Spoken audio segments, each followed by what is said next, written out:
The American Civil War was the nation's greatest and most traumatic event, but it is the war itself, the bitter and sanguinary conflict that lasted almost exactly 4 years, from April 1861 to April 1865.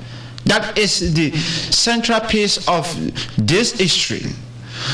To read about it as America and other contemporaries did allows a modest readers to gain an entirely new understanding of the complexity of this righteous conflict. It was not a contact parade of battles, nor was carving out for itself.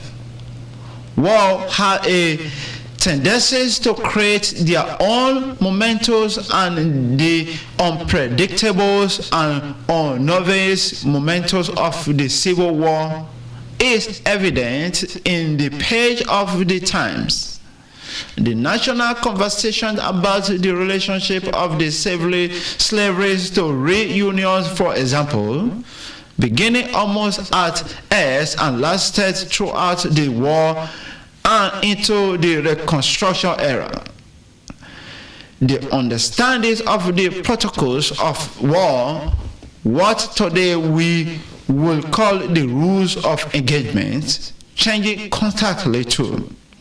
Abraham Lincoln's initially declared Confederate privateers to be paraded, and then has to back down from that when Jefferson Davis threatens retaliation.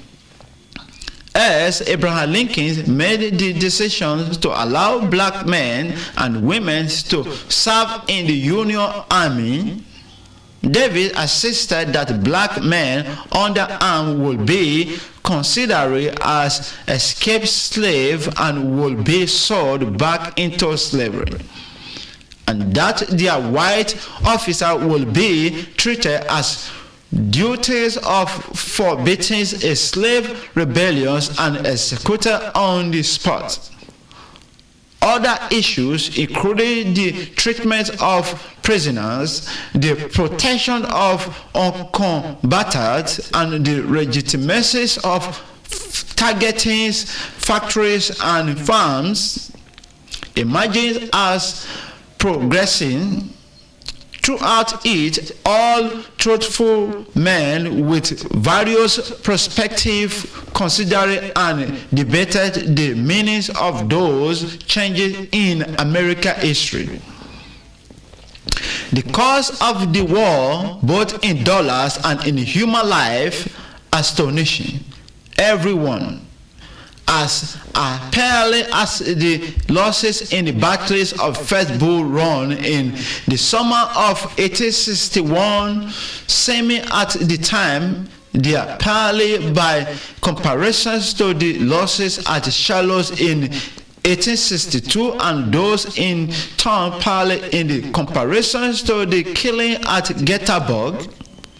The Overland Campaign in 1864 was a 40-day bloodletting with no historical antecedent that foretold the World War I carnages in the trenches of the Western Front from 1915 to 1917. Before the Civil War was over, some 620,000 children and women and men lost their life, and Abraham Lincoln, as history reported in details, become very nearly the last of them. Thank you. God bless the United States of America. God